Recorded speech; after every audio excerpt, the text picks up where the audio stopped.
and press the bell icon so you never miss an update from Prep Ladder. Hello everyone, this lecture is on Vijaynagar Empire.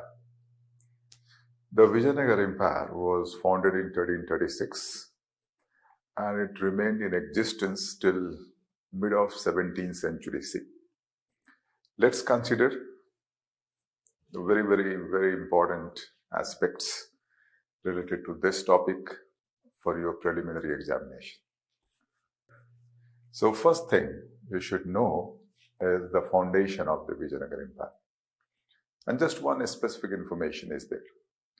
Vijaynagar Empire was founded in 1336 by two brothers, Harihar and Buka. And this was founded during the reign of the Delhi Sultan Muhammad bin Tughlaq. And it was a product of the growing state of confusion and the problems of centralization related to a vast sultanate created by Muhammad bin Tughlaq. So this is all about foundation you should know. Next aspect, the dynasties. The second thing you should keep in your mind is that the Vijayanagar Empire was ruled by many dynasties. It is somewhat like Sultanate, where you find many dynasties like the Ilbari Turks, the Khaljis, etc. ruled. So you should be keeping in your mind the 5 dynasties, their names, and respective chronology, and the founder of each. Take a look. The first dynasty was Sangam dynasty, whose period is 1336 to 1485. And the founders were Harihar and Buka. And I have said, Harihar and Buka were the founders of the Vijayanagar Empire. And so they were the founders of the first dynasty as well. The second dynasty was Suluva, whose period is 1485-1505. And the founder was Suluva Narasimha. Third dynasty that followed was Tuluva, whose period is 1505-1565. And the founder was Veer Narasimha. And the last dynasty was Aravidu, whose period is 1565-1640s, and the founder was Thirumal. So for the preliminary examination, you should know these 5 dynasties and their sequence. And this chronology is not important. This is just for a broad idea. And the founders here may be a question, particularly the first, second, third are important. Now let's move to the next aspect.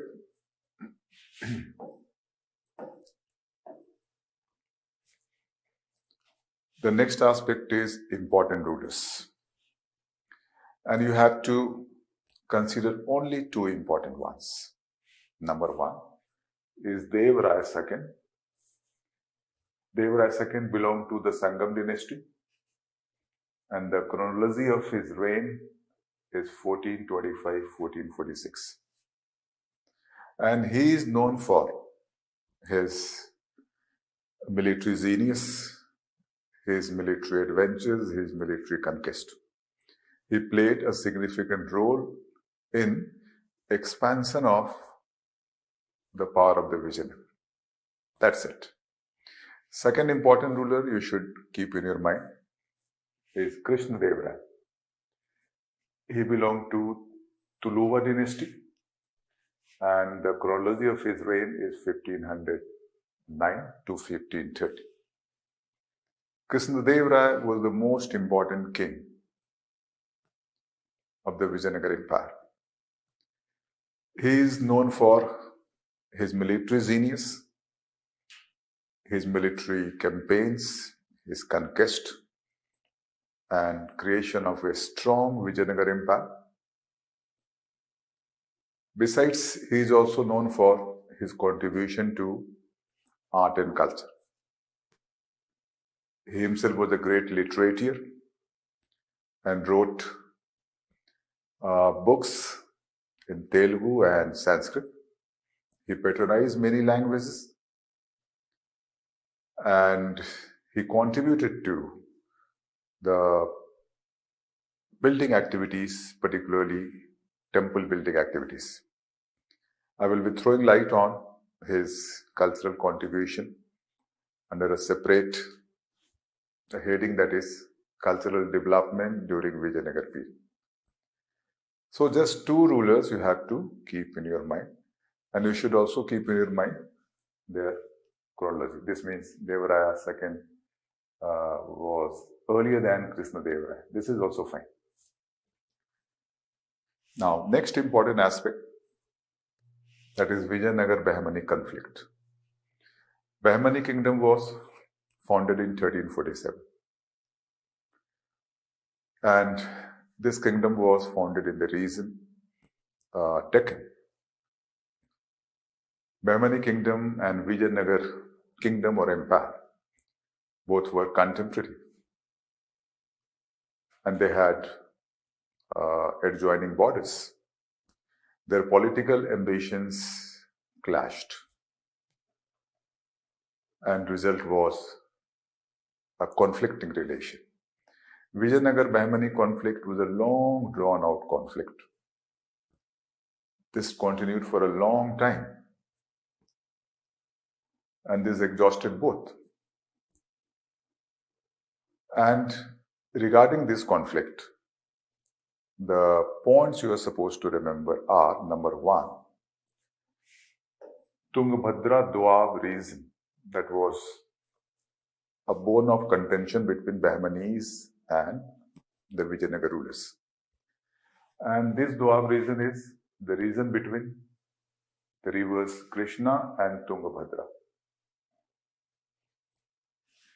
The second reason that was bone of contention was Krishna Godavari Delta region. And third reason that was bone of contention was Maratha Ward region, mainly Konkan region. Konkan refers to a strip of land between the Western Ghats and the Arabian Sea. And this region included Goa, an important port during that time. So you have to keep in your mind these three issues that were bone of contention between Bahmani and Vijayanagar. If you raise a question that who finally emerged victorious, answer is it varied from time to time. Sometimes the Bahmanis emerged victorious, sometimes the Vijayanagar rulers emerged victorious. And one more point I have mentioned here, that is the Gajapatis of Odisha. They were also one important power in Odishan region, and they also were involved in the regional conflict. So I'm not saying that Gajapatis were involved in Vijayanagar Bahmani conflict, but they were associated with this long drawn out conflict. So these are the only 4 points you have to keep in your mind regarding Vijayanagar Bahmani conflict.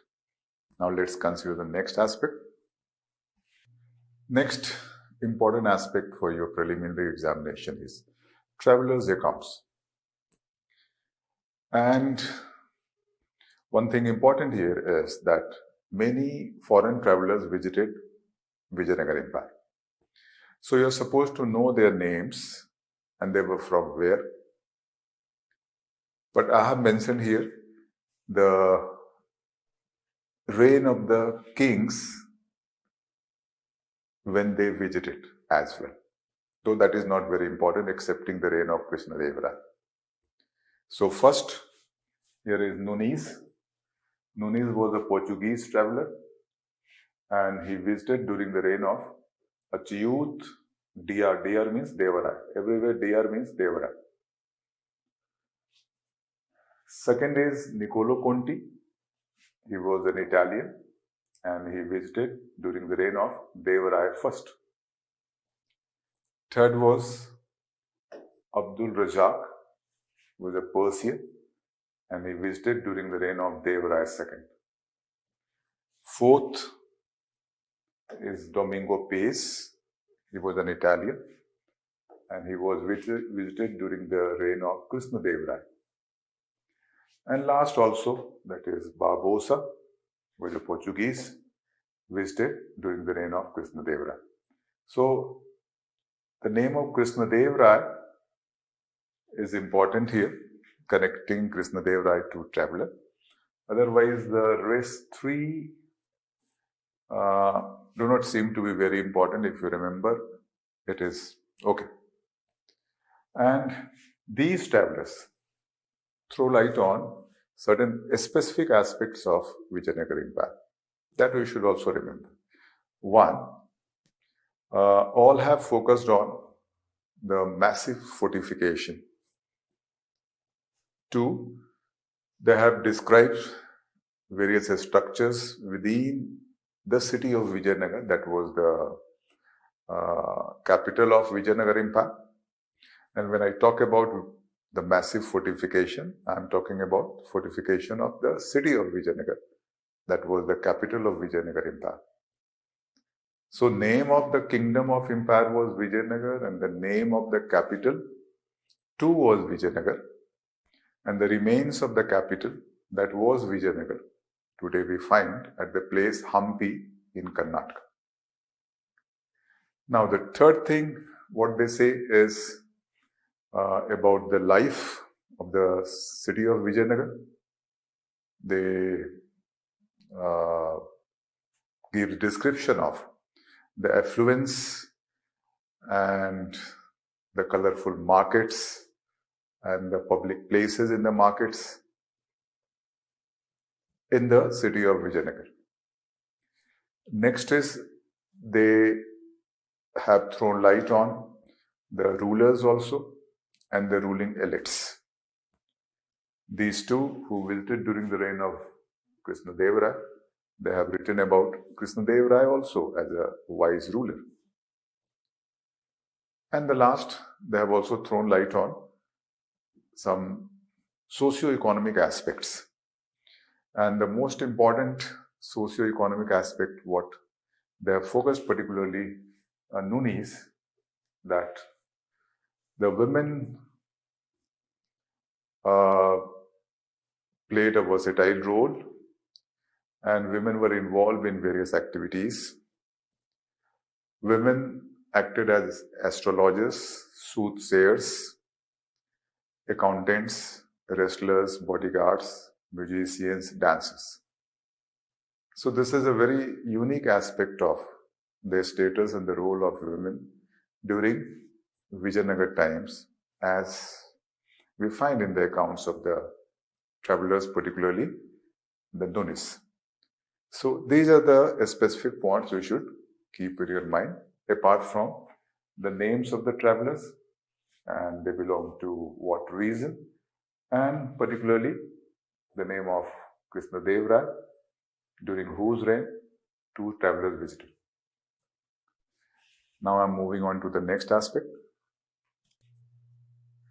Next aspect is cultural development. Vijayanagar Empire witnessed a great development in cultural field. You must be aware of this. The city of Vijayanagar emerged as a cultural center of South India. So what specific points are there? Very important for your preliminary examination. Number one is architecture. We find two kinds of architecture. One is secular and one is religious.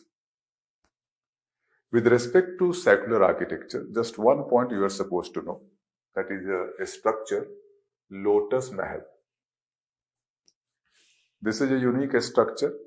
What was there in the capital, that was Vijaynagar, and that is today's Hampi in Karnataka. And this is a unique structure marked by arches and 2 stories. So you just keep in your mind that the Lotus Mahal was a secular structure, a unique secular building at Hampi. And the second aspect of architecture is religious, that is temple architecture. Vijayanagar rulers played a very significant role in further development of temple architecture. And they built many important temples.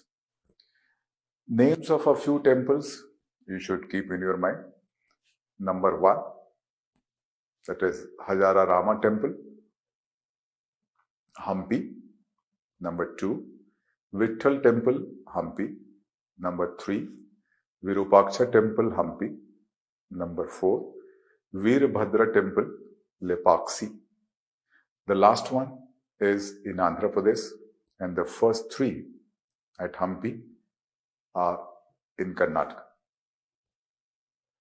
And Krishna Deva Raya played very, very important role.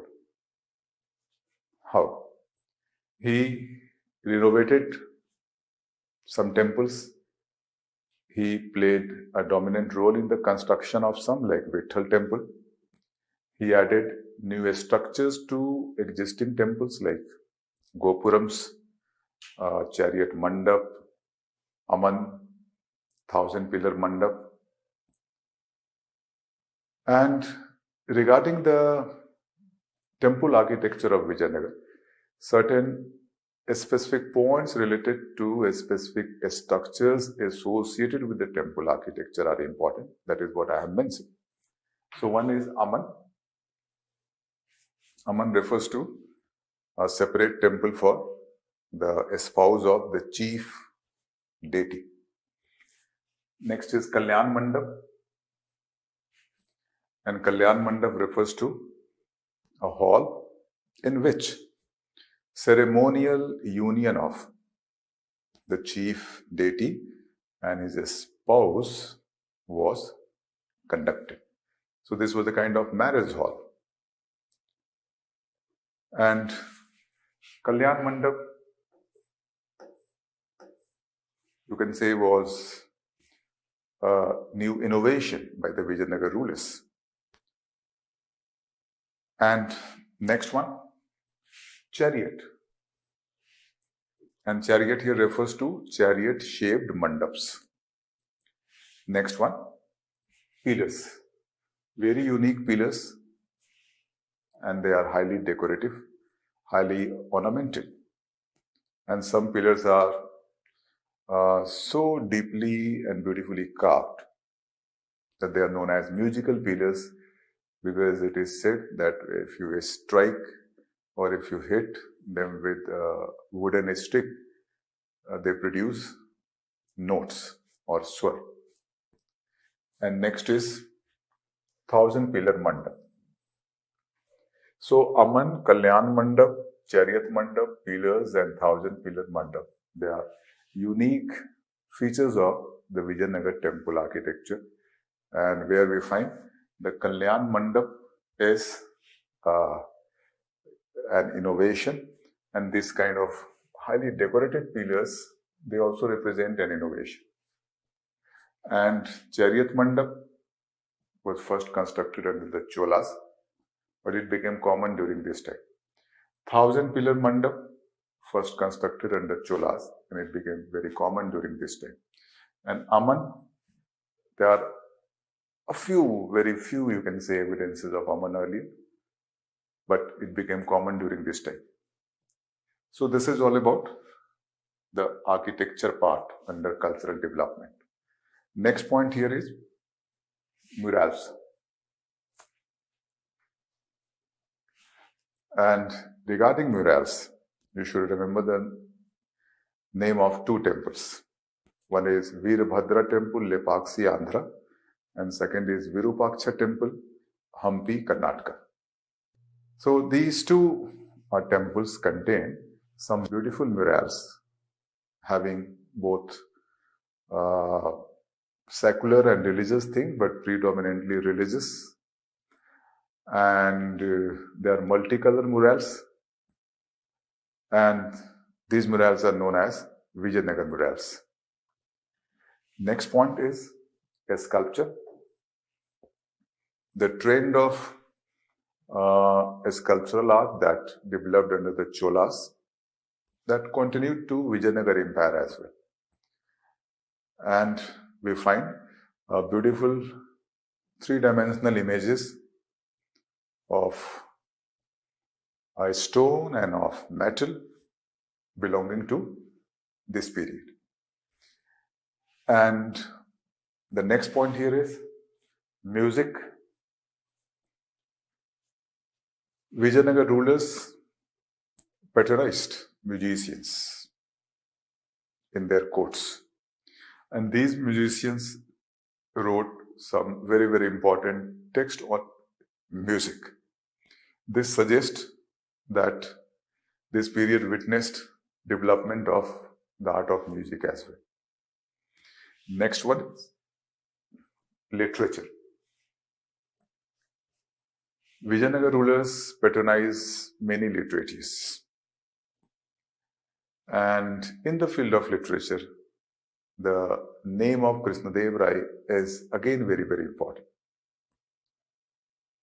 There were 8 great Telugu poets in his court known as Ashtadiggaj. Take a look. Point number 8, Ashtadiggaj. The most important among the Ashtadiggaj was Alasani Pedana.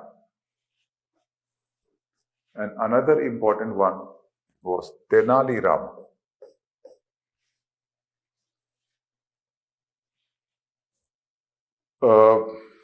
Krishnadev Rai patronized many languages: Telugu, Tamil, Kannada, and Sanskrit.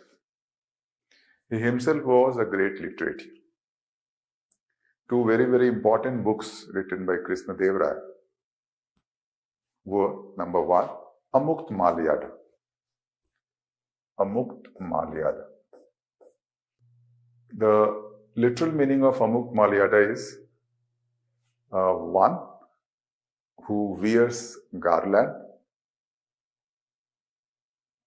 hands over the garland to some other, and some other is Vishnu. This depicts the story of the wedding or the marriage of Lord Vishnu and the famous Nayanar woman saint Anda. In essence, this is the book on polity. And the second book written by Krishnadev Rai is in Sanskrit, and that is Jambavati Kalyana. There is one important book, Manu Charitam, and that was written by one of the Ashtadiggjas. That is what I have mentioned here.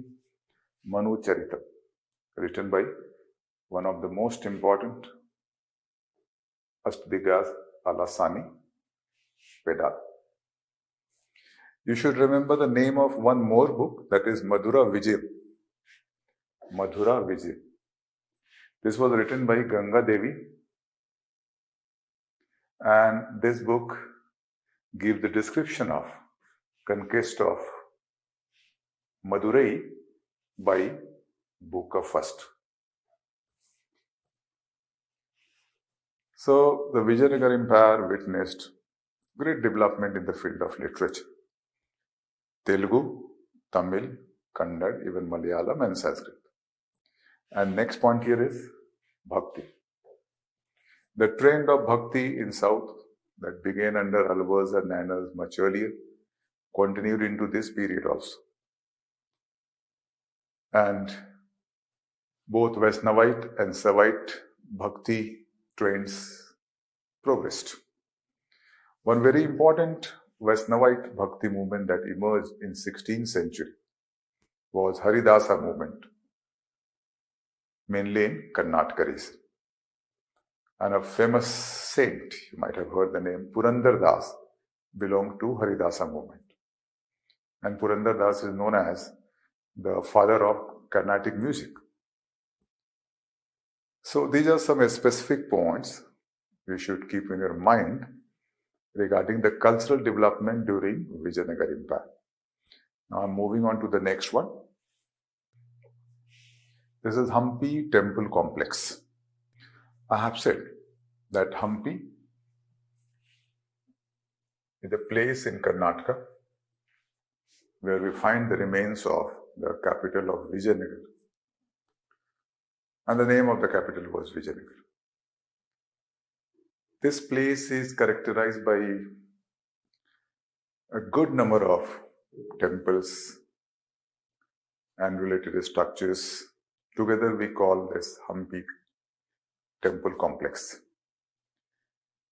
Here we find the famous temples like Hajara Rama Temple, Vitthal Temple, Virupaksha Temple. Here we find the India famous chariot-shaped mandap. Here we find musical pillars in the mandap of Vitthal Temple. And this temple complex is a UNESCO World Heritage Site.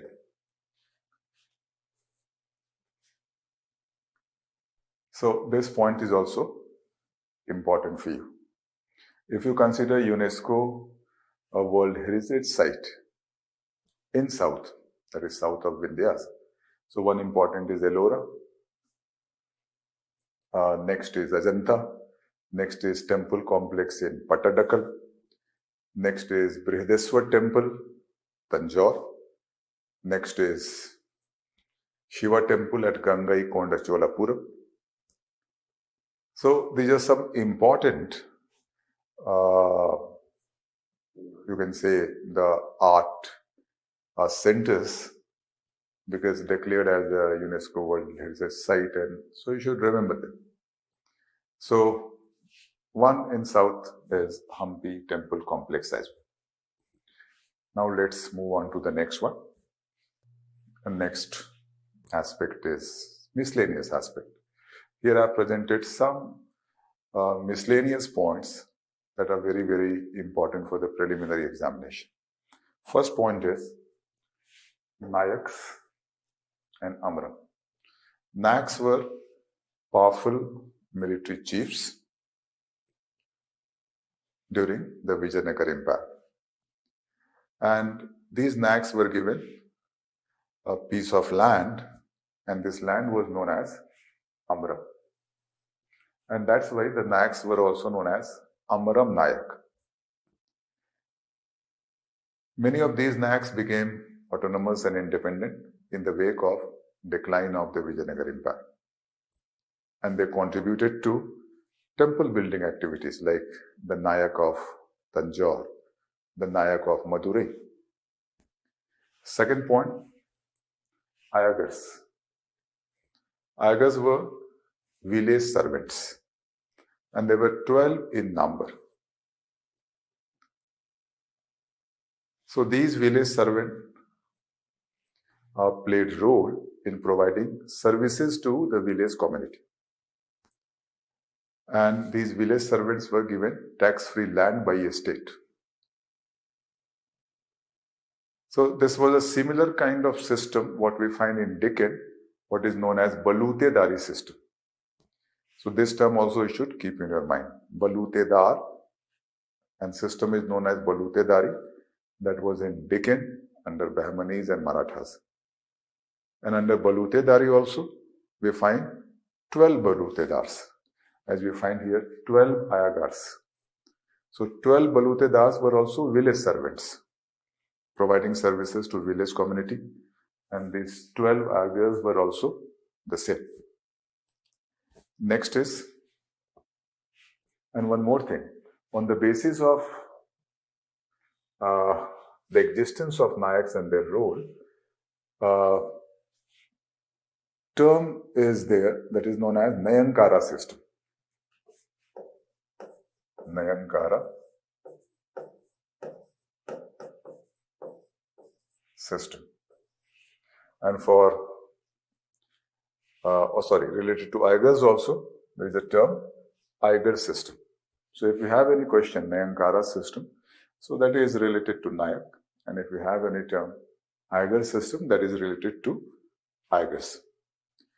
Third important point is Battle of Talikota, also known as Battle of Banihatti, also known as Battle of Rakshasa Tangdeti.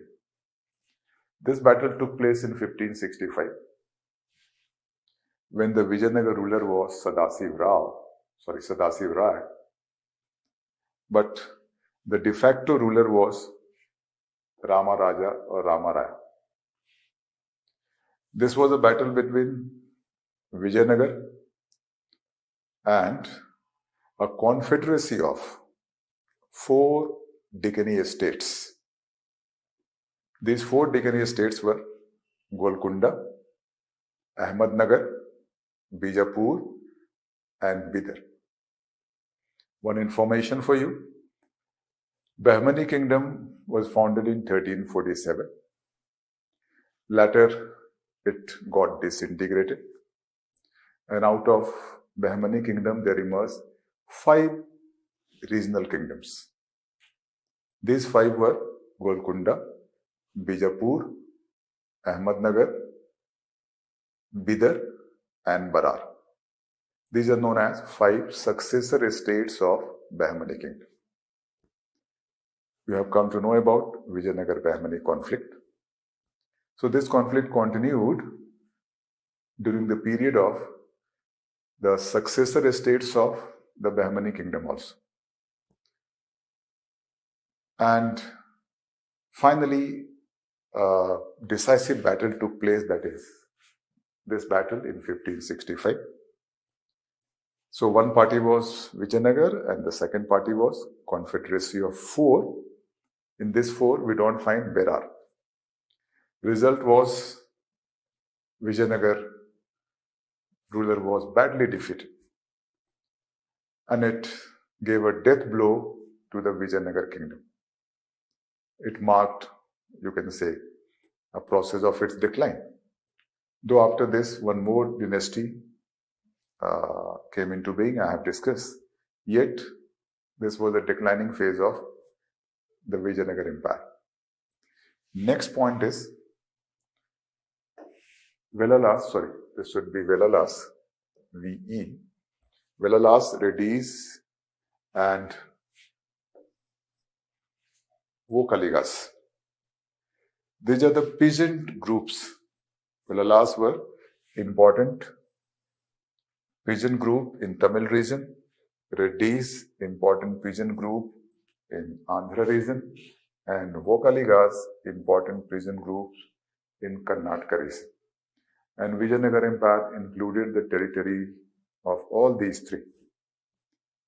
So these were 3 very, very important peasant groups that existed during this time.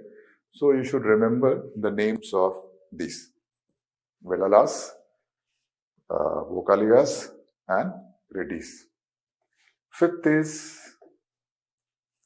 about the women. I have already said that women, it appears, had a versatile role. Evidences suggest that women acted as bodyguards, as astrologers, as soothsayers, as dancers, as musicians, as wrestlers, and as accountants. So this shows that the women played important role in public life. And the last point here is number 6, where you find the politico-administrative units under Vijayanagar Empire. So the largest unit was Mandalam. It was like a province. Below Mandalam, Nadu. Below Nadu, Asthala. And below Asthala, village. So these terms you should keep in your mind. And this is somewhat similar to the politico-administrative units under the Cholas. And that also I have mentioned, under the Cholas, the largest unit was Mandalam. Below Mandalam, Valanadu. Below Valanadu, Nadu. And below Nadu, village. So this was under Cholas. I have mentioned here just to compare, and this Chola part is also important for your exam. So this is all about certain miscellaneous points that appear to be important for the exam. Good study. Hello everyone. This lecture is on the Mughals.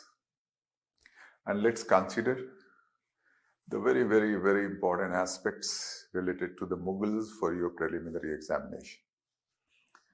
First, I am going to throw light on the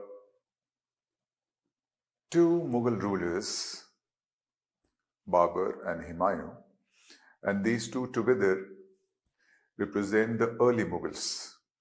There are some specific points related to them that appear to be important for the preliminary examination, and they are mainly related to their wars and conquest. Take a look.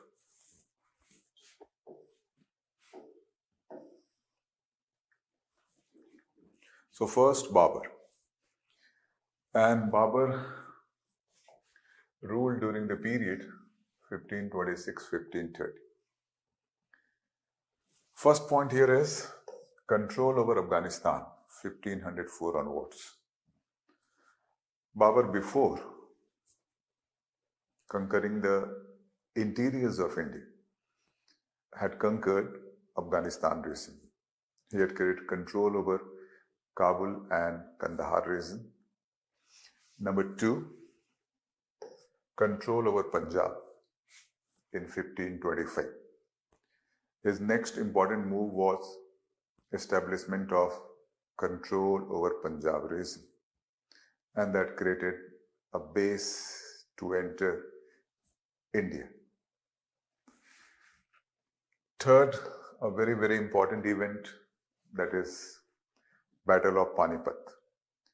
This was the first Battle of Panipat in 1526, and he fought this battle with Ibrahim Lodi, the last Delhi Sultan. Defeated Ibrahim Lodi, ended the Sultanate of Delhi, and laid the foundation of Mughal rule in India. Next one. So point number 3 is Battle of Panipat, 1526, against Ibrahim Lodi. Next point is 4, Battle of Khanwa, 1527, Rana Sanga. This was the next important battle fought by Babur with a powerful Rajput ruler, Rana Sanga.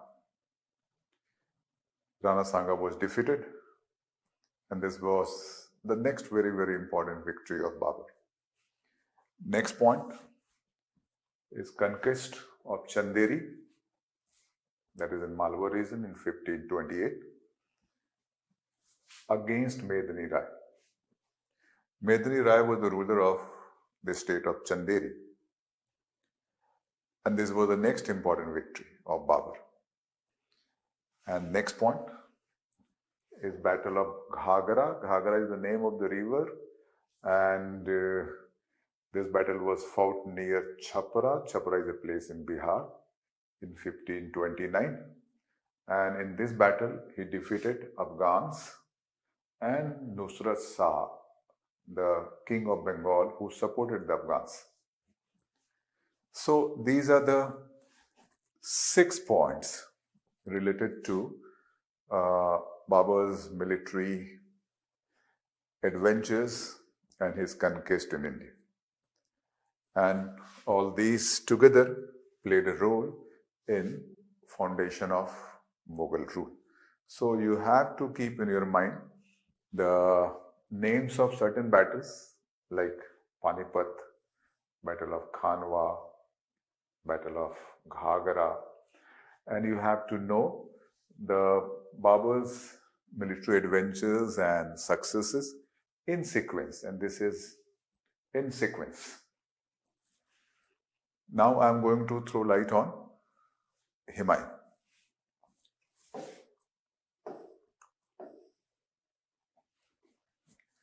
Humayun was the successor of Babur, and he ruled during the period 1513-40, and then again 1555-56. Here, first point is Battle of Chausa, 1539. This battle he fought with Sher Shah, and he was defeated. Second is Battle of Kannauj in 1540, and this battle also he fought with Sher Shah and was defeated. So defeat in these two battles resulted into the end of the Mughal rule in 1540, and this laid the foundation of the Sur rule, and Sher Shah Sur created a vast Sur empire. And next is number 3 and number 4, and they are related to the moves of Humayun after death of Sher Shah, related to regaining the power. Sher Shah died in 1545. After that, Sur empire got weakened, and Humayun began to exploit this favorable condition. He first recaptured Kabul and Kandahar in 1545. So he created control over Afghanistan region, and this he did with the support of the king of Iran, where he had taken shelter. And next, recovery of Delhi in 1555. But the very next year, 1556, Humayun died. And then Akbar became the next Mughal ruler. Akbar, then Jahangir, then Shah Jahan, then Aurangzeb. These four are known as the Great Mughals. And they are political, socio-economic, and the cultural aspects related to the period of these four Mughals mainly that are important for your exam.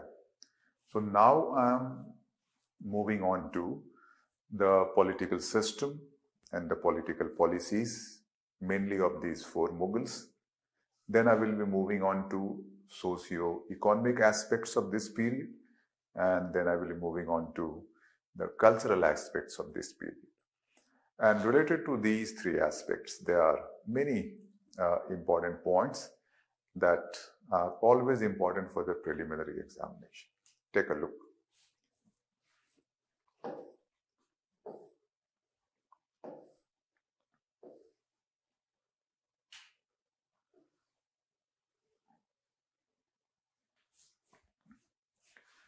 Political system and the political policies. And these are mainly related to the Great Mughals. And among Great Mughals, to a large extent related to Akbar. Because Akbar, you can say, laid the foundation of the Mughal political system, and he gave birth to all the broader policies. So first point important for you is Sulh-e-Kul. Sulh-e-Kul refers to peaceful existence, peace for all, or peace to all. And this was a high ideal of kingship, what Akbar stood for.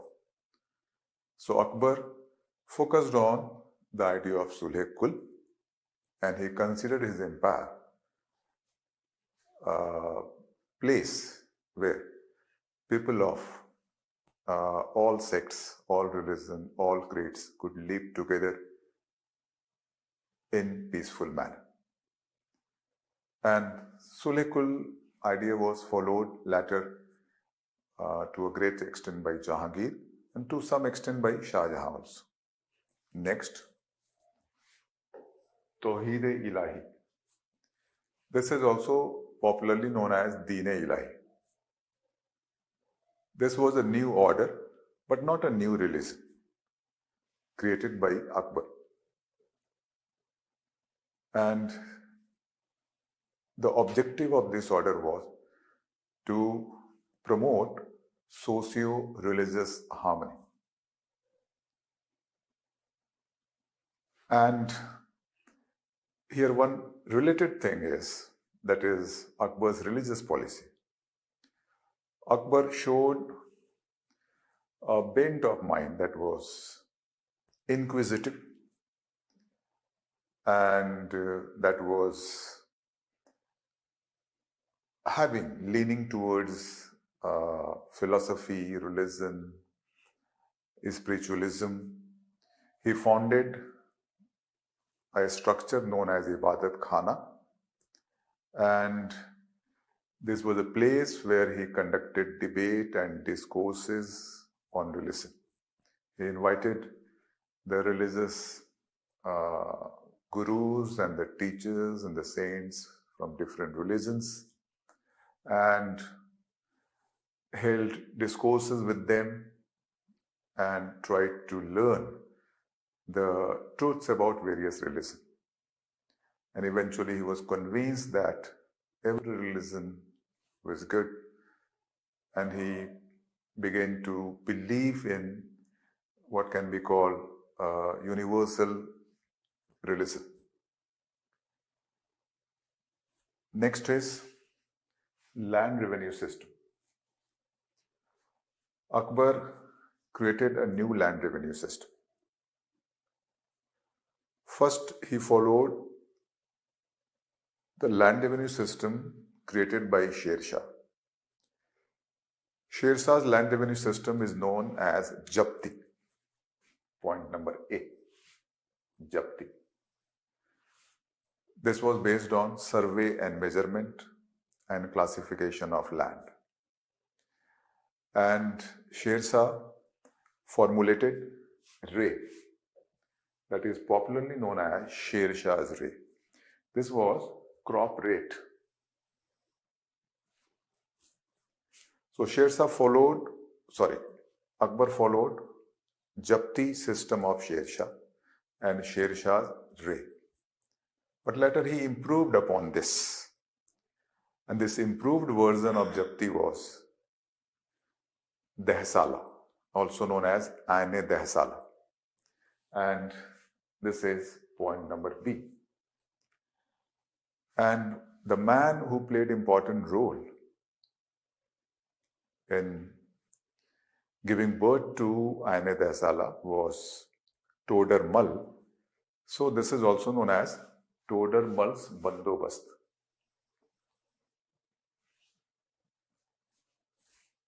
Under this system, survey and measurement were there.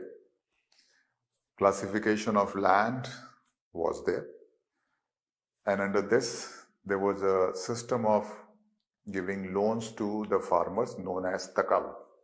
That is point number D. I hope you remember Muhammad bin Tughlaq initiated this practice. And during his reign, agricultural loan was known as Sondhar. Sondhar came to be known as Takavi later. Sher Shah too had introduced Takavi. Later, Shivaji also introduced Takavi. And next point, what you find here is the names of two officials. One is Kanungo, who was hereditary officer, expert in land revenue statistics of the local level. So his function was to provide land revenue statistics to a state. And second, Amil Guzar, also known as Amil, also known as Karodi, and his function was to assess land revenue and to collect land revenue. So under land revenue system, we have come to know A, B, C, D. The 2 points, number E and F, represent two conventional systems that were in vogue during Mughal times. Means apart from the Hasala, that was improved version of Japti, two traditional or conventional systems were also accepted in certain regions. And one was Batai, also known as Ghala Baksi. And this was a system of crop sharing. The crop was divided into 3 parts, and one part was taken by estate. This means estate share was 1/3.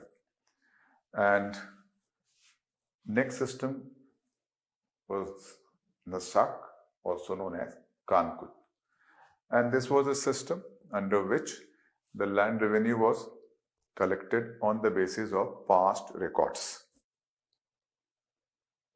Now here, under the land revenue system, you have many terms and all are important for exams like Japti, Sher Shah's Ray, Dehsala, Toder Mal's Bandobast, Kanungo, Amil Guzar, Karori, Takavi, Batai, Ghala Baksi, Nasak, and Kankut.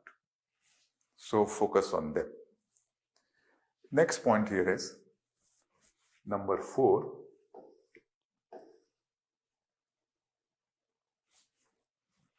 And number 4 is Suba Sarkar Pargana system. This system was also created by Akbar. Suba was province. The entire empire was divided into many subas or many provinces. Each suba was headed by a subedar. Besides subedar, each suba had other officials also, like Diwan, who was related to financial affairs, Mir Baksi, related to military affairs. Not Mir Baksi. Mir Baksi was the chief Baksi at center, rather Baksi, only Baksi, related to military affairs, and Kaji, related to judicial affairs. So this represents a kind of system that could be called the system of checks and balances. Because at Suba level, there existed Subedar, the overall head of administration and law and order, Diwan, related to financial affairs, Baksi, related to military affairs, and Kaji, related to judicial affairs. And below Suba, the politico-administrative unit was Sarkar. So many Sarkars constituted a Suba. Sarkar was headed by Fauzdar, who was in charge of administration and law and order. Besides, in every Sarkar, there was to be Amil Guzar, the land revenue officer. And below Sarkar, the politico-administrative unit was Pargana. So many Parganas constituted a Sarkar. And Pargana was headed by Shikdar. And at Pargana level also, Amil or Amil Guzar function. And below Pargana, villages were there. This means many villages constituted a Pargana. And village was headed by Muqaddam, sometimes known as Chaudhary also. So here also you have come across many terms like Suba, Sarkar, Pargana, Subedar, Baksi, Diwan, Kaji, Fauzdar, Amil Guzar, Muqaddam, Chaudhary. All are important. Next one is Mansab and Jagir system. So 4th is over. Now I am moving on to 5th, Mansab and Jagir system. This system was also created by Akbar. And here the points important for you are, number 1, Mansab refers to a military rank. Number 2, Mansab was given by the king through the recommendation of Mir Bakshi, and Mir Bakshi was the head of military affairs at central level. Number 3, those who received Mansab, that was a military rank, was known as Mansabdar. It was given to all Mughal officers. So all Mughal officers were Mansabdars. Next, it was expressed through decimal system, like 10, 20, 100, 500, 1000, this way. And during Akbar's time, this range of ranking denoted in decimal system was 10 to 10,000. So lowest Mansab or lowest military rank was the rank of 10, and the highest was the rank of 10,000. And the Mansabdar's responsibilities were, number 1, to maintain a fixed number of troops for their state. And this number was expressed through what is known as Sawar rank. I will be throwing light on this, just wait. So one basic function or responsibility of every Mansabdar was to maintain troops for their state as per the Sawar rank. If Sawar rank is 1000, so Mansabdar was supposed to maintain 1000 cavalrymen. Troops means cavalrymen. If Sawar rank was 2000, so each Mansabdar was supposed to maintain, that Mansabdar was supposed to maintain 2000 cavalrymen. And the second function and responsibility of Mansabdar was that he could be deployed in any military campaign. He could be given any civil office like Subedar, like Kaji.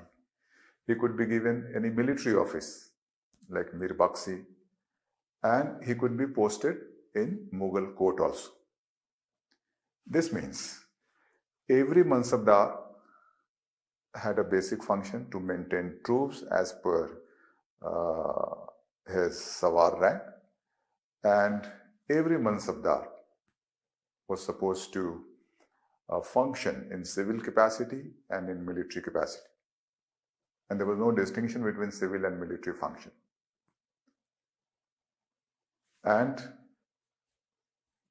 every Mansabdar was paid salary by a state. Salary was given to Mansabdar and to his troops also. And salary was in general given by land, and that land was known as Jagir.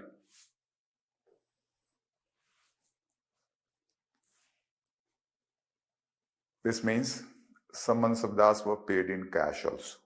They were paid cash salary. So Mansabdars, those who were paid in cash, were known as Nagdi. But as I have said, in general, Mansabdars were paid through land. So such Mansabdars were known as Jagirdars. Now you get the concept of Mansabdar and Jagirdar. So Mansabdar was the Mansab holder and a Mughal officer or the Mughal political functionary. And most of the Mansabdars were Jagirdars. This means Jagirdars were also Mughal officer, Mughal political functionary, those who received salary in land. This means the Mansab and Jagir system, they were two aspects of the same system. And one more point, that Mansab was a dual system or dual rank. I have said Mansab was a military rank, but this rank was dual, two ranks were there. One rank was Jat and second rank was Sawar.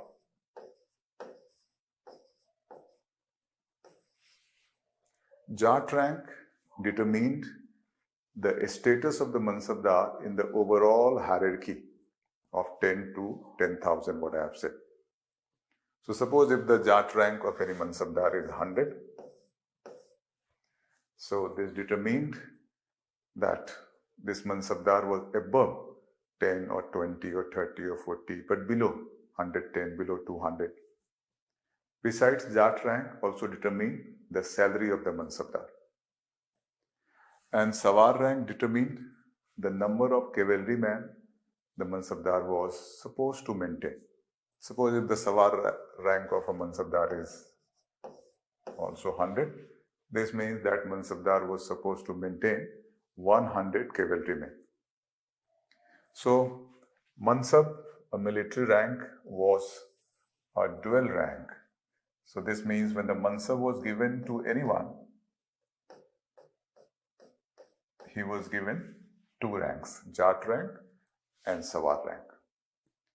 So this is all about the Mansab and Jagir system, important for your preliminary examination. So you should keep in your mind that Mansabdar was one who received Mansab and Jagirdar was one who received Jagir. Mansabdar was a Mughal officer or Mughal political functionary, and so was the Jagirdar. And Mansab was a dual rank, Jat and Sawar, and what were the implications of this? Now I am moving on to the next one. Next one, point number 6. And this is central departments. I have mentioned here A to E. So, central departments of the Mughals were associated with all important political affairs. One office was Wazir, also known as Diwan or Diwan-e-Kul or Diwan-e-Ala. That means chief Diwan, main Diwan, because they were subsidiary Diwan also. This office was associated with financial revenue affairs. Second, Mir Baksi. This department was associated with military affairs. And on the recommendation of Mir Baksi, Mansabs were given by king. Next, Mir Saman. He was in charge of royal household. Next, Chief Sadr, also known as Sadr-us-Sadr or Sadr-us-Sudr, and this was associated with religious affairs, endowment, charities and grants. And number E, Chief Qazi, also known as Qazi-ul-Quzat, and this office was associated with judicial affairs. Though Chief Justice was king himself, and below king was Chief Qazi. And the head of the military was king himself, and below the king was Mir Baksi. Next important point is number 7, that is Rajput policy. Akbar initiated a political policy given the name Rajput policy, because this was a policy towards Rajput estates, mainly of Rajasthan. Under this policy, Akbar made them accept Akbar's sovereignty or suzerainty, incorporated them as Mansabdars, means gave them high Mansabs, deployed them on various offices, and in certain cases, Akbar entered into matrimonial alliances also with some of the Rajput kings or the Rajas of those times. And this was a part of the larger political or imperial policy of Akbar, whose aim was to incorporate Rajputs, a powerful ruling class in India, into Mughal system. And Rajputs, being the part of the Mughal system, played an important role in building Mughal empire. They played role in several important military campaigns and conquest. Thus, they played a role in the expansion of the Mughal territory. They were involved in politico-administrative system. They emerged as important part of nobility. So they played a role in strengthening the Mughal politico-administrative system as well. And the Akbar's Rajput policy was pursued by Jahangir almost on similar lines, next by Shah Jahan on almost similar lines, and next by Aurangzeb on almost similar lines. But in the second half of the reign of Aurangzeb, we find there emerge certain conflicting issues between the Mughal king was Aurangzeb and Rajputs, and this resulted into war also, and that was a war with Rathors. Next one is Deccan policy. Akbar initiated the Deccan policy, and this was pursued later by Jahangir, Shah Jahan, and Aurangzeb. Deccan policy was also a part of larger imperial policy. It was a move to create Mughal influence and control over Deccan region. Deccan region during this time was characterized by existence of many Deccani estates like Golconda, Bijapur, Ahmednagar, Bidar, Berar, Khandes. They were the successor estates of the Bahmani kingdom. Akbar's first used diplomatic means to make Deccani rulers accept Akbar's sovereignty. When this failed, he resorted to military campaign. And the result of Akbar's Deccan policy was that he annexed a Deccani estate, Khandes, and he annexed some parts of another Deccani estate, Ahmednagar. Thus, expanded the territory of Mughal control in Deccan. Jahangir pursued the similar policy, but during his time, no annexation took place. Shah Jahan pursued the policy and annexed the rest of the part of Ahmednagar, thereby further expanding Mughal control in Deccan. And Aurangzeb finally pursued a similar kind of policy and annexed the remaining two Deccani estates, Golconda and Bijapur, in 1680s. Thus, the Mughal Deccan policy brought about extinction of the sovereign Deccani estates in Deccan region. And Aurangzeb, under his Deccan policy, also got involved with the Maratha affairs. Maratha emerged as a regional power under Shivaji, and Aurangzeb found the Maratha affairs being a complex affairs to handle with.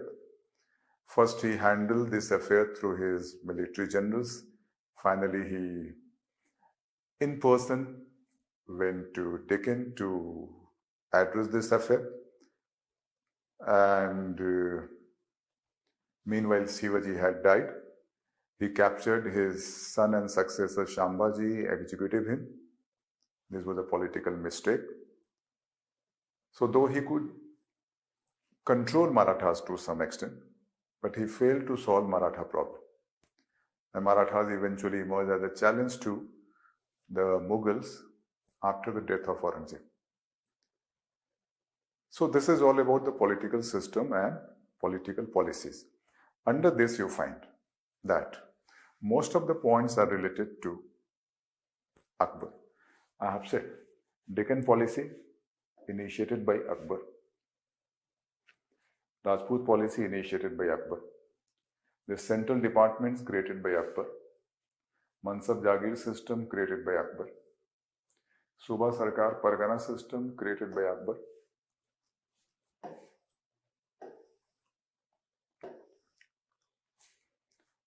Land revenue system created by Akbar. Tawhid-e-Ilahi by Akbar. Sulh-e-Kul by Akbar.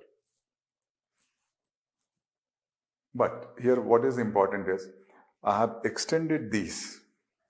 This means all these what was created by Akbar continued into the periods of the next three great Mughals with certain changes.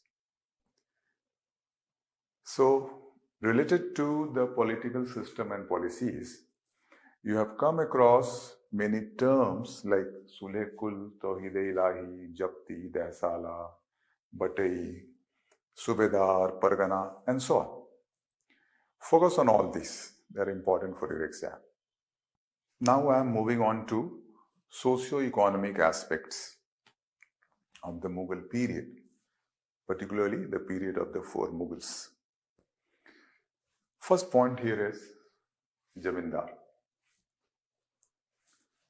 Jamindars were known by different names like Chaudhary, like Desmukh. This name we find in Deccan.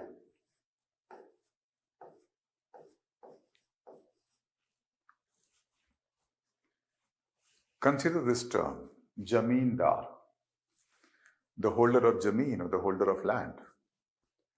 So Jamindar was a very important landed class.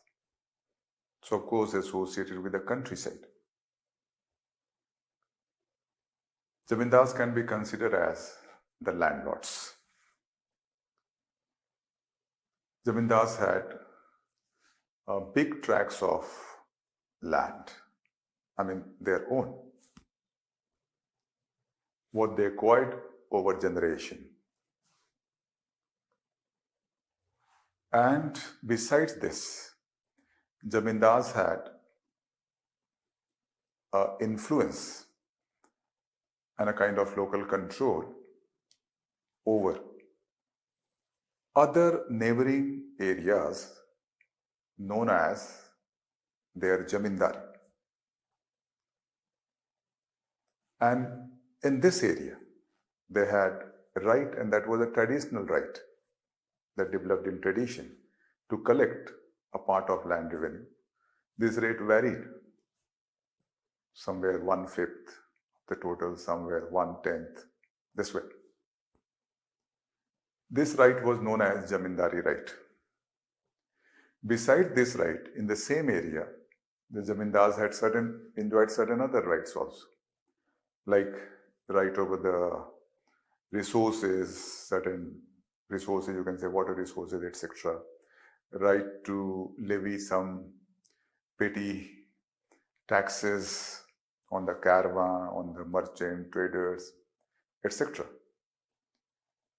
Jamindars were the military class, having their own militia. They had their forts, and they were also affluent class. Jamindars had emerged earlier than the Mughal rules in India. The Mughal rulers accepted Jamindars and their rights and involved Jamindars in land revenue collection processes. So Jamindars were incorporated as the agent of land revenue collection for the estate. And Jamindars had close association with the peasantry in their areas. And many a time we find the peasants revolted, and they revolted under the leadership of Jamindar. Jamindars acted as a traditional local leader as well. So this means two things you have to keep in your mind for your conceptual clarity, that Jamindars had big tracts of land and they were the owner of this tract of land. Besides, zamindars had influence over the neighboring tracts, and this was known as his zamindari.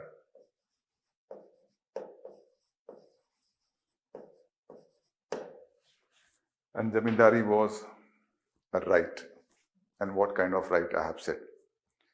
This means zamindar was not the owner of the area of his zamindari. Zamindar was owner of just his own land. So in this local region, consisting of his own land and the area representing his zamindari, was the area of his influence. Such system is known as zamindari system. So who were zamindars during Mughal times? The landlords, having big tracts of land, and they were the owners of this land with this, and having zamindari rights over the neighboring tracts of land. And they were involved into land revenue collection process also by the Mughals. Now, next point is Khudkast and Pahikast. These are the two peasant categories in North India. Khudkast was a category having their own land, and Pahikast was a category not having their own land. So they cultivated the land of others. Khudkast had their own land, their own agricultural implements. So Khudkast was the higher peasant category, Pahikast was the low. Similarly, in Deccan, point number 3 is related to peasant categories in Deccan. In Deccan, the Khudkast kind of category was known as Mirasidar or simply Mirasi. They were the land owning peasant. And Pahikast kind of category was Upari. Uparis didn't have their own land, they cultivated the land of others. So Mirasidas and Upari associated with Deccan region, like Desmukh related with Deccan region, and Khudkast and Pahikast associated with North. Next important point is peasant revolt. It is considered that the Mughal land revenue system was marked by high rates, like Shah Jahan made the rate half of the total. The normal rate under Akbar was 1/3. And strict collection methods. Besides, peasants were also oppressed and suppressed by zamindars and mansabdars, jagirdars also. Because mansabdars had land, and this land was their salary. So because of hardship and oppression and suppression, peasants became dissatisfied, and this resulted into peasant revolts as well. And Aurangzeb's reign is important for peasant revolt.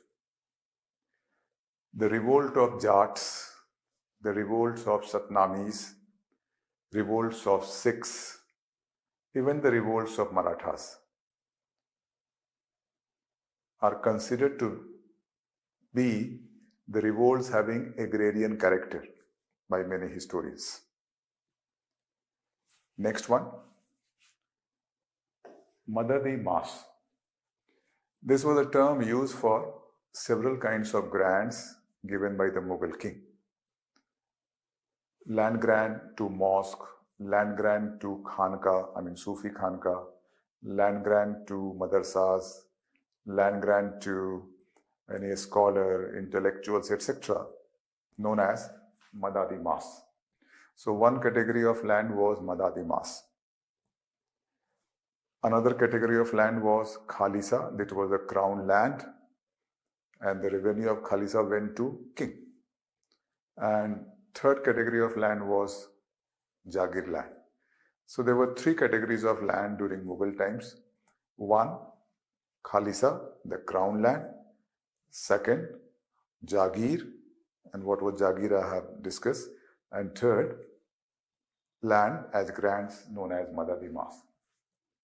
Sixth point is related to trade by European companies, Dutch, English, Danes, French. You have come to know in the previous lecture that Vasco da Gama, the Portuguese, entered India in 1498. By early 16th century, Portuguese had got established on the western coast, and they had made Goa their headquarters.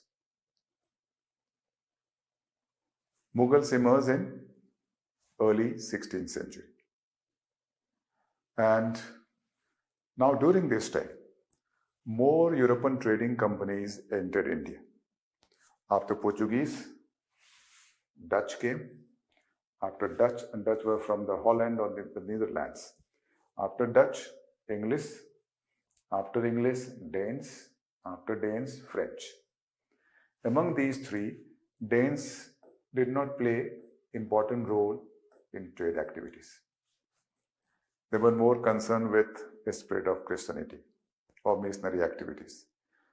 Later, they left India. So, Dutch, English, and French, they remained active European trading companies with Portuguese. So here, the trade by European companies, by this term I am concerned with Dutch, English, and French. Now, take some sub-points under this.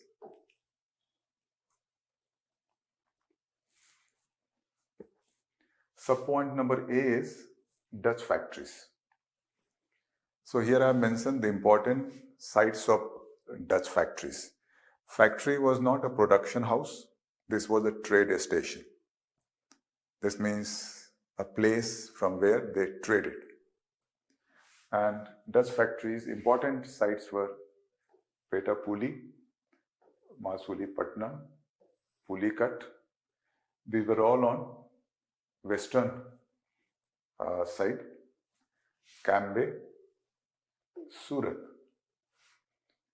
These were in Gujarat, then Agra, Patna, Kasim Bazar. Kasim Bazar is in Bengal. Sub-point number B is English factories. So Dutch, English, French, earlier Portuguese, they had all established a new system of trade based on factories. So important English factories were Surat, Brouch, Ahmedabad, Agra, Masulipatnam, Madras, and Balasore. This was in the first half of 17th century, you can say. And in the second half of 17th century, important factories they created: Bombay, Hooghly in Bengal, Kasim Bazar in Bengal, Patna, and Fort William, that is Calcutta. And among these, the Surat was the first factory. Here, Petapuli was the first factory. And the three most important English factories were finally Madras, Fort William, and Bombay. And Madras factory is known as St. George, or Fort St. George, as it is known as Fort William. And now, point number C is related to two English embassies to the court of Jahangir that played a role in seeking permission for the establishment of factories. So, first here is Captain Hawkins and Best, 1608. Their embassy played a role in seeking permission for the establishment of factories on the western coast. And next, Thomas Roe, 1615, and this embassy played a role in the establishment of factories in all parts of Mughal Empire. This means Jahangir granted the English permission to establish factories on the western coast earlier as a role of Captain Hawkins and best efforts. And later, the role of Thomas Roe in 1615 played a role in seeking a new permission, that was permission to establish factories in any part of the Mughal Empire. Now, next sub-point is French factories. So, important French factories were Surat, Masulipattnam, Pondicherry, and Chandranagar, that is in Bengal. Their first factory was Surat. So, first Dutch factory was Petapuli, first English factory was Surat, first French factory was also Surat. And French finally made Pondicherry their headquarters.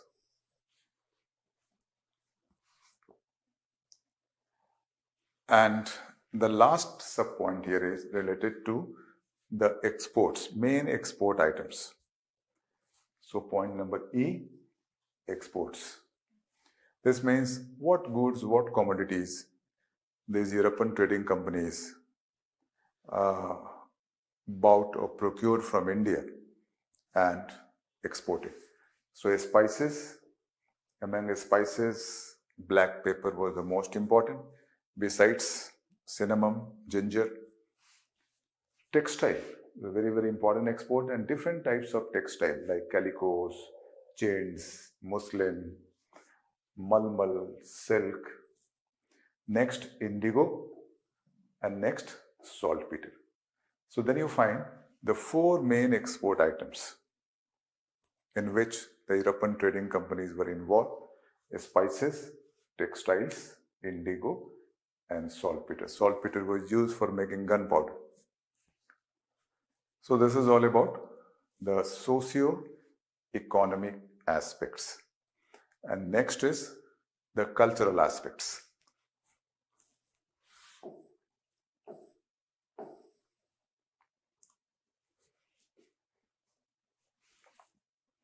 The period of the great Mughals was also a great period of development in cultural fields.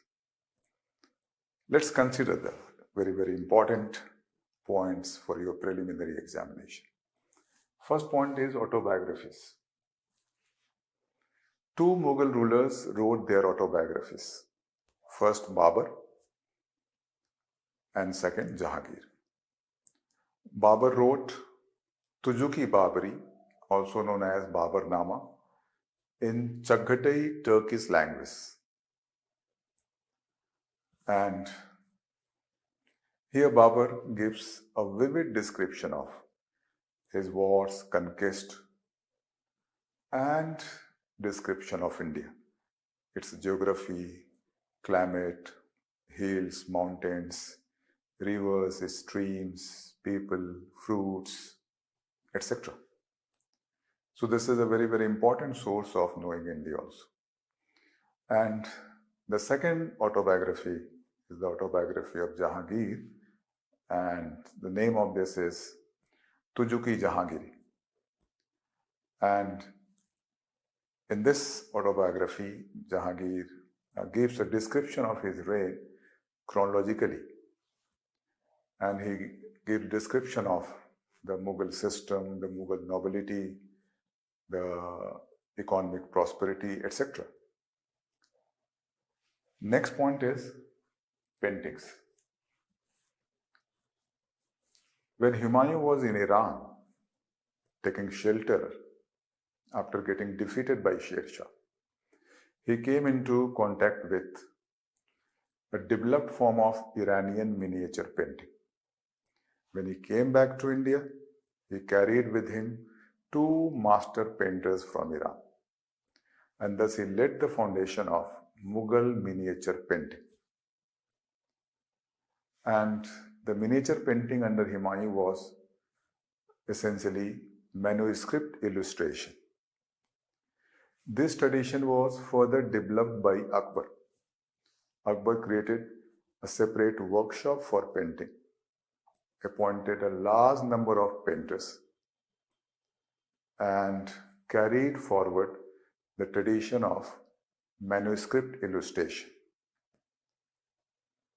Besides, during Akbar's time, there began a kind of integration, and this integration was the integration of the elements of paintings of Iran, paintings of India also. So the painting began to acquire eclectic character. It was no longer predominantly Iranian, what we find in the case of the paintings under Humayun. And book illustration or manuscript illustration reached its climax under Akbar. Then Jahangir took more interest in painting and developed the art of painting further. Besides manuscript illustration, during his time, there began paintings of animals and birds. This was an entirely new trend initiated by him. During his time, there began the trend of murakka, that is, painting albums or creation of painting albums. And during his time, the trend of portrait painting also got consolidated. That had humble beginning under Akbar. And then later Shah Jahan continued this tradition. He continued the tradition of manuscript illustration, portrait painting, and murakka making. And portrait painting reached its climax during his time. So now if you consider Humayun and these three great Mughals, with respect to development of painting, so what we find that under Humayun, it was Iranian miniature in the form of manuscript illustration. Under Akbar, eclectic character of painting, Indian elements also incorporated, and manuscript illustration reached its climax and beginning of portrait painting. Under Jahangir, continuation of portrait and further consolidation, continuation of manuscript illustration, beginning of a new trend, that is painting of animals and birds, and another new trend, murakka. Besides, during Jahangir's reign, we find the European influences on painting also began. So then we find the painting began to acquire more eclectic character, Iranian elements, Indian elements, and European elements. Then under Shah Jahan, continuation of manuscript illustration, continuation of murakka, continuation of portrait painting that attained its climax, and more consolidation of European influences. And under European influences, a few very, very important points are there, like one, introduction of perspective or foreshortening, making painting a three-dimensional painting. And introduction of more naturalistic color, introduction of light and shade pattern, mostly in fight scenes, introduction of the scenes of roaring clouds. So these are some important aspects of the European influences on Mughal painting. Next point is translations. Mughal period is also known for translations of many texts into Persian. And in this regard, the reign of Akbar is very, very important. Akbar created a separate translation department. And the objective of the translation department was to translate the books of various languages like Arabic, like this Sanskrit, etc., into Persian.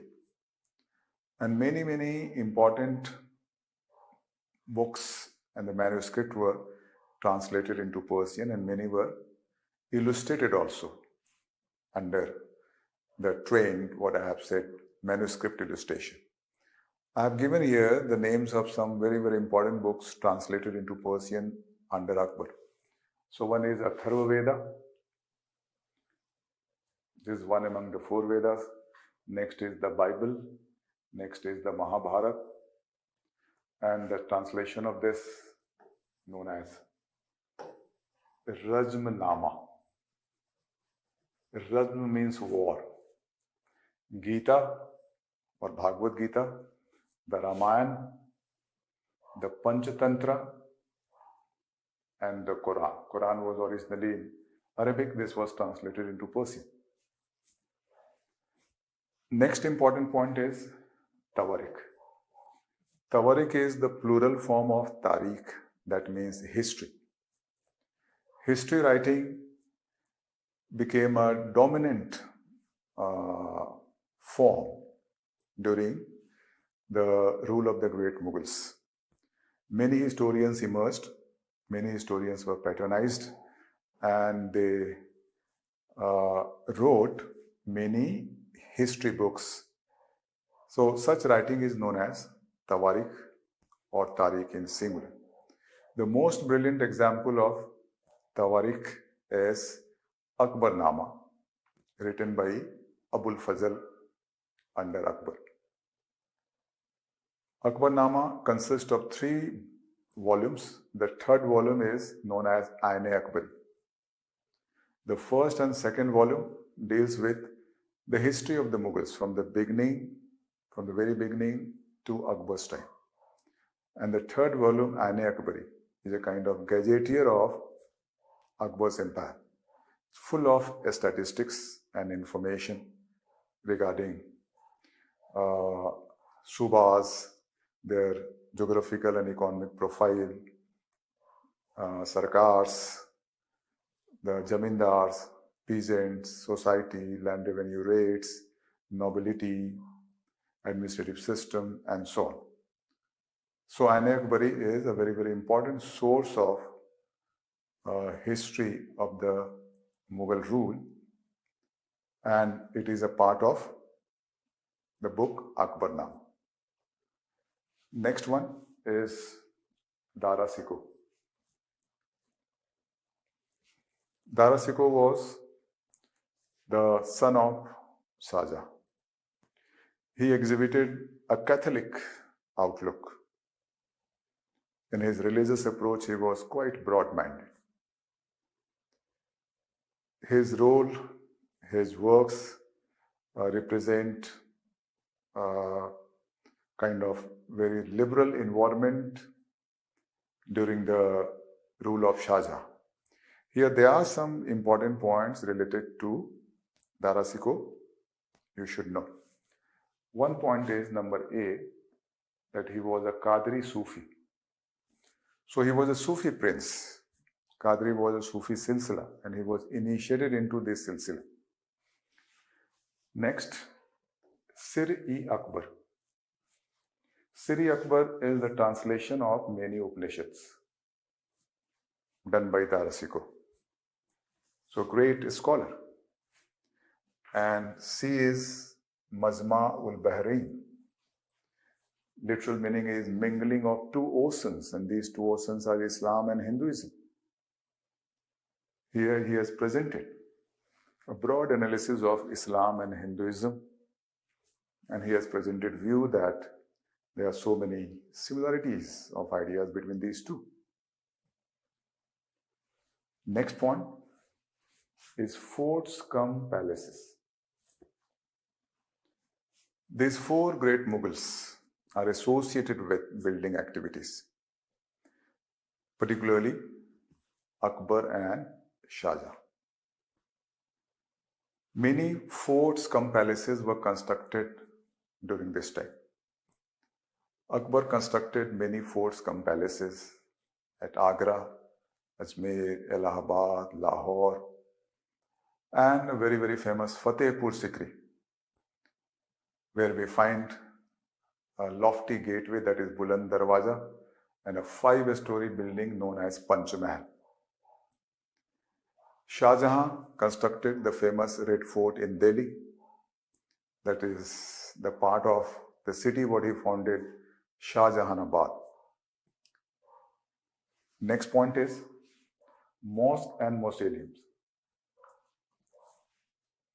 Many splendid mosques and mausoleums were constructed.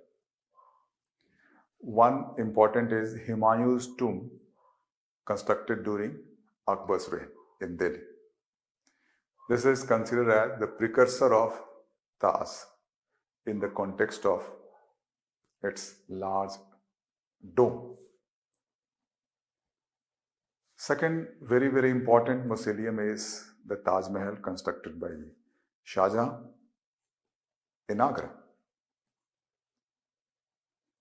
The most important mosque constructed during the Mughal period is Jama Masjid in Delhi, a part of the city of Shah Jahanabad, founded by Shah Jahan. Next point is marble buildings. From Jahangir's time, there began a new tradition of constructing the whole building in marble. The first such building was the mausoleum of Itmadud Dawla, father of Noor Jahan. Noor Jahan was the wife of Jahangir. And this tradition continued to the reign of Shah Jahan, and Shah Jahan developed it further. And the best example is Taj Mahal. The best example of the whole building in marble is Taj Mahal. Next one. Pietra dura, opus sectile, and nastali. Pietra dura is a form of ornamentation. First we find in the mausoleum of Itmadud Dawla in Agra. And that is also the first building entirely in marble.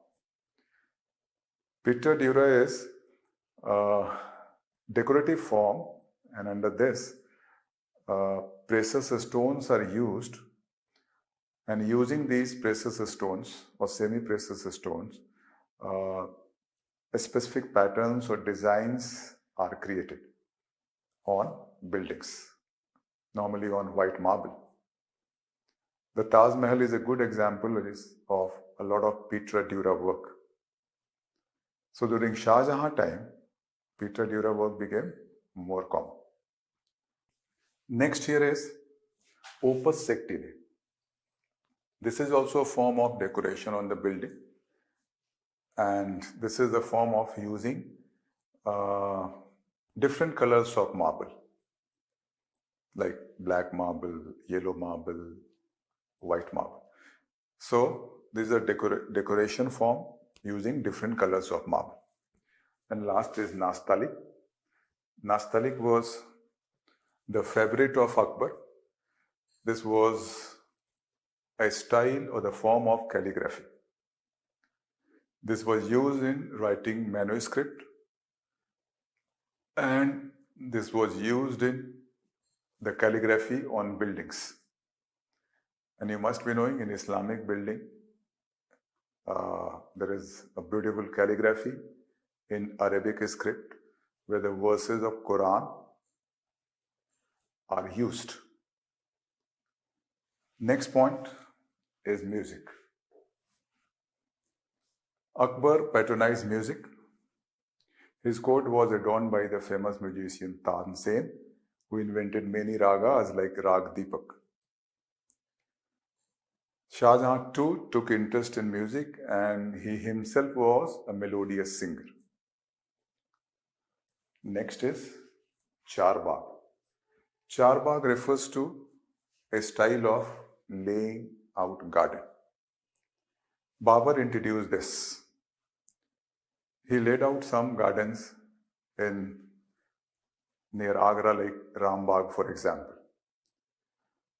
Later, this became an important feature in the buildings of Akbar, Jahangir and Shah Jahan. Charbagh refers to 4 plot garden, and they are all a square. This is something like this. This is a square plot, suppose, and this is a square plot divided into 4 plots by paved path. These are the paved path, and here a pavilion is there in the center. So this way, plot 1, 2, 3, 4, and this incorporated water channels and streams also. So the Charbagh was incorporated into all the important buildings. So this is all about the cultural aspects important for you. Now I'm moving on to the next aspect, that is the latter Mughals. Babur and Humayun represent the early Mughals.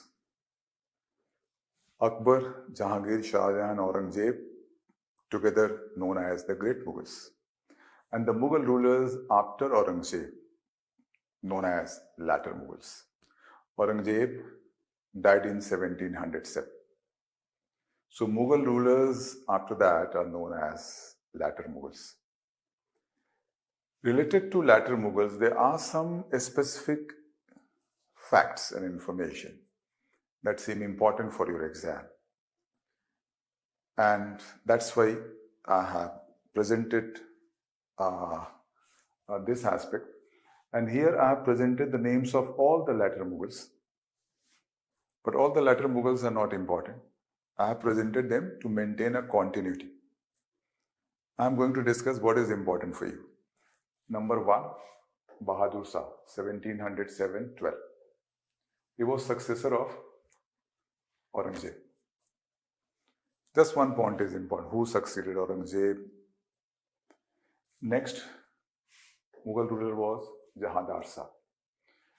Next was Farrukhsir. Sometimes what happens, a sequence is asked in the question. So you should remember the sequence of some important latter Mughals. And first, these 3. 4th, 5th is not important at all. This is just to maintain the continuity. Again, 6 is important. And after 6, then I will be throwing light on. Meanwhile, what I want to say here is, you may have a question where the demand is to identify the proper sequence of the latter Mughals. Now, related to Farrukhsir, one point is important. Rise of Sayyid brothers. They were known as kingmakers. There were 2 brothers, Abdullah Khan, who was made Wazir, and Hussain Ali, who was made Mir Baksi. So these 2 brothers held 2 the highest offices. And they emerged as kingmakers. They played a role in installing Farrukhsir as king, then Rafiud Daraz as king, then Rafiud Dawla as king, then Muhammad Shah as king. This means they played a role in installing 1, 2, 3, and 4. And during the reign of Muhammad Shah, there took place fall of Sayyid brothers also. Now, next important point is related to the reign of Muhammad Shah, 1719, 1748. Point A is the names of 3 very, very important nobles: Chinglish Khan, Murshid Quli Khan, and Sadat Khan. These 3 emerged as the most important Mughal nobles, and they played a role in the downfall of the Sayyid brothers. Chinglish Khan later became the governor of Hyderabad and founded independent kingdom of Hyderabad. And Murshid Quli Khan became governor of Bengal and later founded independent kingdom of Bengal. And point B is Baji Rao first raided Delhi in 1737. Bajirao first was a great Peshwa. So his raid took place, his raid of Delhi took place during the reign of Muhammad Shah. Muhammad Shah, commonly known as Rangila, because of his great interest in music and dance. There is one important contribution of his reign in cultural field, that is development of Khyal singing. His court was adorned by two very, very important Khyal singers, Sadarang and Adarang. It is said they developed modern Khyal singing.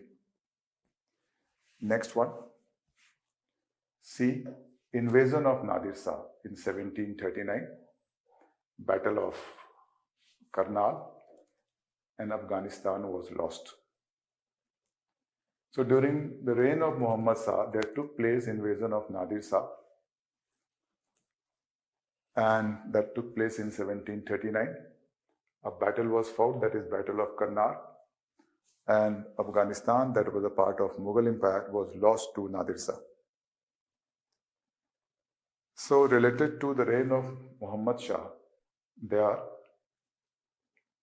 four important points. The last being invasion of Ahmad Shah Abdali in 1748.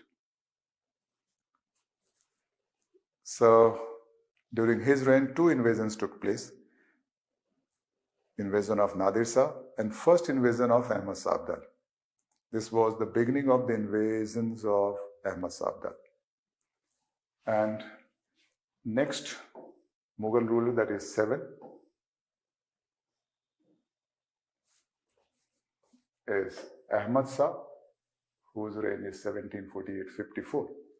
And during his time, two important events took place. Invasion of Ahmad Shah Abdali again in 1749-52, and Punjab was lost. And during the same time, Malwa was lost to Marathas. These all facts suggest that the Mughal Empire was disintegrating. Afghanistan was lost because of Nadir Shah's invasion.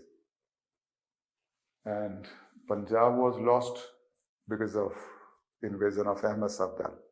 And Malwa was lost because of the rising power of Marathas under Peshwa. Next Mughal ruler, later Mughals, Alamgir II, whose reign 1754-59. And his reign is also marked by invasion of Ahmad Shah during this period, 1756-57. This means Ahmad Shah Abdali invaded many times. And last Mughal ruler was Shah Alam, whose reign is 1759-1806. But the Mughal power was ended by the British in 1803. So technically this should be 1803. What does it mean?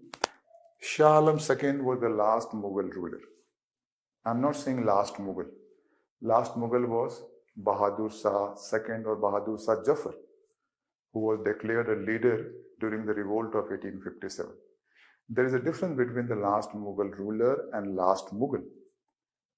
Last Mughal ruler means Mughal as authority. Last Mughal means Mughal just name, no authority. Mughal power and authority were ended by the British in 1803. So after 1803, Mughals were just name and they had some formal recognition and respect, but they were not power. Now, during the reign of Shah Alam II, one important event is Third Battle of Panipat, 1761.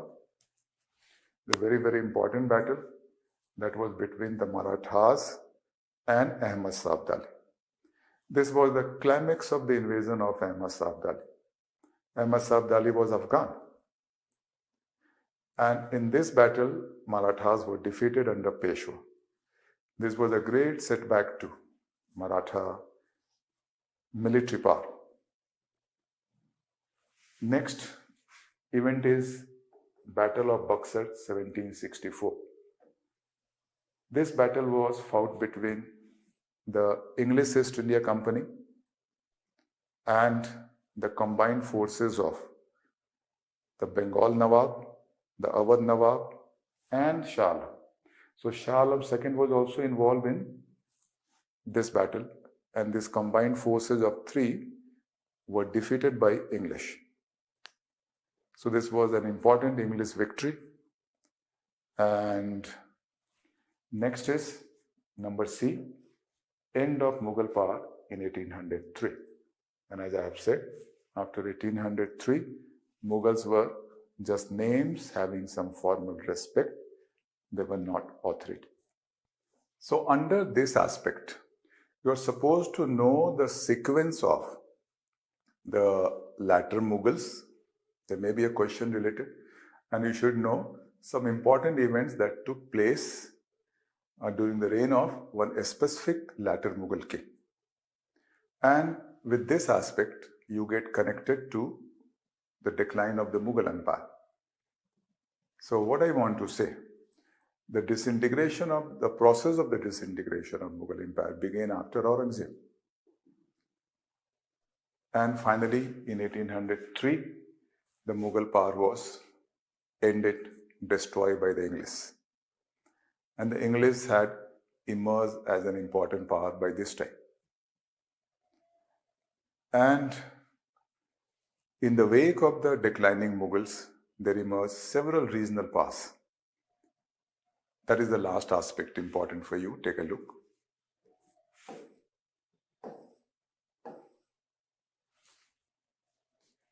Here I have mentioned all the important regional powers that emerged in the wake of the decline of the Mughals. One, Bengal. This regional kingdom was founded by Murshid Quli Khan, who was earlier a Mughal governor there in 1770. Two, Awadh. This regional kingdom was founded by Sadat Khan, who was a Mughal governor there in 1722. Third, Hyderabad by Chinglish Khan, who was a Mughal governor there in 1724. I mentioned these three names earlier. These three emerged as the three very, very important nobles during the reign of Muhammad Shah.